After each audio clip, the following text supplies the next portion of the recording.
Just 4 or 5 days ago, depending on where you're watching the review at, it was the day that we simply celebrated the 4th of July, also known as Independence Day, where we basically celebrate America's freedom. But how do we celebrate the 4th of July, you ask? Well, we celebrate it by watching fireworks blast into the sky into an array of colors. We watch very cheesy but also very entertaining Roland Emmerich's movies like Independence Day and The Patriot. Those are the things that we do to celebrate Independence Day. What are the things that we don't do to celebrate Independence Day? Well, watching a film franchise with a completely inane plot, dumb characters making dumb decisions, jump scares completely made for the 5th and 6th grade demographic, and political messages and satirical elements that is clearly so forced and far up its own rear that it thinks it's an Oliver Stone film. I refer, of course, to the Purge movies. Now, as I stated before in my Purge election review, shameless plug, I have stated before in my review that I completely despise the Purge movies. They are basically the non-scary, pseudo-insightful crap that basically poisons the minds of audience in thinking that it's just satire and politically interesting. When in reality, it has no idea what it's talking about, and it's not satirical in the slightest. But Luke,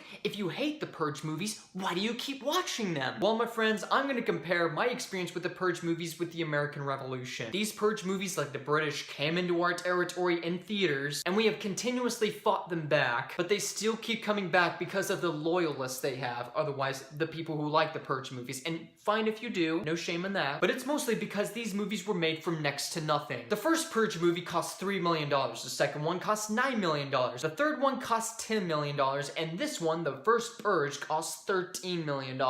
And that's why they keep getting successful. That's why they keep coming out in theaters to infect the minds of audiences. And now, after 3 long, agonizing movies that I had to deal with in theaters, I finally get subjected to the forced 4th installment in the franchise known as the First Purge, which is a title so incredibly confusing that people are gonna wonder, what are you talking about? The First Purge in 2013 or the First Purge in 2018? So when this movie was announced, much like the other Purge movies, I came into this movie with little to no expectations. But what made me a little bit quizzical is that this is how it all began. This is where it's supposed to make all sorts of sense from all the other plot holes that were mentioned in the first Purge movies. Now, do they answer all those questions in the first Purge? Well, let's talk about it. 5 years after the original Purge, the economy is a dump. It's pretty much gone down the crapper at this point. I mean, unemployment is incredibly high, crime in society is completely rampant, and people are getting somewhat very angry inside. So the government has nominated a new organization into office known as the New Founding Fathers. And their way to handle this kind of thing was to make something known as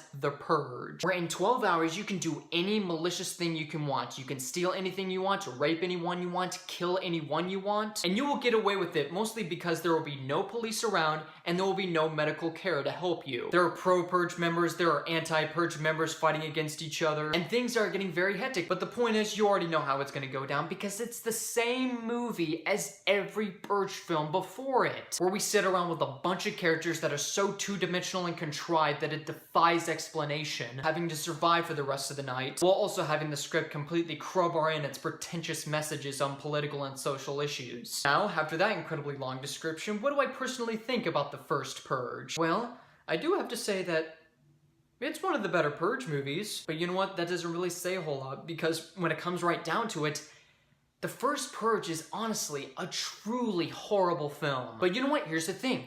I would forgive it. All of it. If at least the movie just completely explained how the economy crashed, how the Purge became such a success, and whether or not we all got the answers that we were waiting for from the other Purge movies. But they can't even do that right! If you thought that Jurassic World Fallen Kingdom had a whole lot of plot holes, you haven't seen the first Purge's script. It is so filled with numerous gaping plot holes. The script writing in this movie is so lazy, and it's pretty evident because the same guy who wrote this movie directed and produced the movies before it, a guy by the name of James DeMonico. Instead of figuring out the information that we really wanted to know from the other Purge movies, like how the economy collapsed, how the Purge became such a success, the script, instead of giving us more answers, gives us more questions, and even more plot holes. But what exactly are the plot holes that really infect this movie, you ask? Well, let's go through them. In this movie, it shows a completely crazy psychopath known as Skeletor. I swear I'm not making that up. Who really wants to unleash his anger, who looks like he really wants to kill people so much. He just can't help himself. And one of the new founding father members were like, you would like to take part in a holiday where you can do that. So here's one of the plot holes I would like to ask. Throughout all of the Purge movies, this one being the very first, the one that started it all, does therapy not exist in this universe for people with all of this rage that they keep inside them? And seeing how this guy is completely crazy and looks like he wants to kill people, or possibly admitting that he does, why are all the crazy people in a mental hospital or in solitary confinement where they should be? If the other movies that took place between 2022 and 2024 really wanted to make this normal looking America, except with just a few technological security system enhancements. Seeing how this movie started it all in the year 2017, why does this movie introduce drones where it shoots bullets at enemies it tags, and contact lenses where it records anything you do during the Purge? Are they just not around anymore? Did the NFF just completely forgotten about them during the course of the first Purge movies? When everything is a complete disaster, people are wounded or killed, and houses are completely destroyed, or even buildings erupt into flames? How is the government, if it's under financial collapse, going to fix this problem? They basically get money for people who participate in the Purge for exactly $5,000 each, but the property damage for every house and every building, and even medical care for every person in harm, would cost millions of dollars. It would go through the roof. And another thing, how does the Purge really fix unemployment rate? It makes it worse because it actually raises up the unemployment rate, because people would actually get scared of having a job which involves confrontation, like having a job as a jury member, a cop,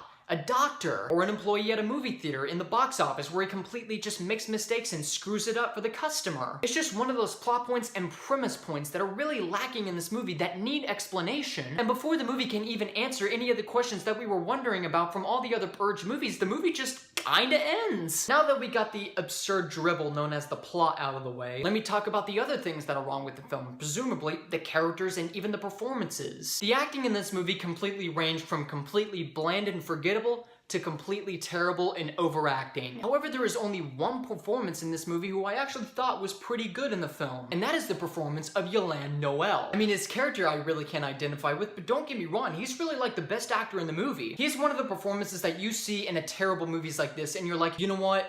In 2 years' time, or even a year time, you're gonna be in a better movie. The movie wants to present this guy as like somewhat of a charismatic or tough guy drug dealer, but the problem is that the writing is so stale and the direction is so flat that you can't really latch onto this character or even care about him when he lives, or even makes it out alive. And other than that one actor who does a very decent job, there is not one character or performance in this movie that you end up caring about. There is this moment where these two main characters were held at gunpoint, and you're just like, whatever. You know exactly who's gonna die in the movie, and you're just not gonna care because the characters are so blandly written. But the most baffling out of all of them is that Marissa Tomei is in this movie, and you probably think to yourself, okay, before I see this movie, she might be the saving grace. In actuality, what you get is that she shows up in a couple of scenes, spouts a few lines of dialogue, and then she's gone for the rest of the film. Yeah, her character is extremely wasted in this. And even some of the dialogue that they deliver either make no sense or completely underwritten and terrible. The action sequences in this movie are completely subpar, not only combining completely rapid fire and janky editing, but also completely lackadaisical and janky shaky cam nonsense. Let me talk about the CGI blood. There was literally a moment in this movie that involves a group of soldiers being surrounded in fog or a smoke screen, and the blood in this movie looks like something that you would get from YouTube. And this is a $13 million movie. There is also an incredibly and laughably atrocious blood splat on the screen. Now, for this simply being a horror movie, the vast majority of the scenes that you get are basically filled with completely lazy jump scares. They completely devolve of someone going up behind a person and going boo with completely loud noise trying to get a scare out of ya. Throughout all of these Purge movies, they try to tackle some political and social message in the movie that they want to get across. Where basically throughout the movie it wants to touch on racism and wants to talk about the corruption of the government. But the fact of the matter is that there are many movies that tackle social and political issues like this. Like for example, Mr. Smith Goes to Washington. It talks about the corruption of a jaded government and how officials basically tend to control everything to make them less evil. And heck, one of the best sci-fi movies ever made, District 9, basically talked about oppression and racism. And it does it extremely well, but the point is that the Purge movies, they don't tend to do that. They want to, and how crazy it is, it may work for some people, but the reason why it doesn't work truly is because at its core, it's meant to be a mindless slasher action thriller tripe that by the end of the film, it doesn't really have a point in its mind or even have a message to say. And the comedy relief that you get in this movie is not that funny either. Like, for example, there's a scene where one of the main characters is getting harassed and touched inappropriately and attacked, and she manages to escape. Now, that scene could be very tense and very thrilling, but it's a moment where they stop the movie to put in a bad joke that is so on the nose and so just completely obvious in what it's referencing towards that it just completely ruins the scene. But the biggest problem that I really have with this movie, a lot like the other Purge movies that are out there, the film is just incredibly boring. It's completely recycling the same plot that you've seen from the other movies. It has characters making stupid, dumb decisions that you really don't care about. The scares in the last movies are completely the same in this one. That's pretty much what it is. It's just kind of the same film, except in a different scenario. The movie also manages to have a mid-credit sequence, which, guys, don't even care at this point. I'm spoiling it. As if the movie wasn't bad enough, in the mid-credit sequence, this movie has the gumption to actually show, during the middle of a credits, an advertisement for the Purge TV series on the USA Network. This movie has the balls to show a commercial for the Purge TV series on USA Network.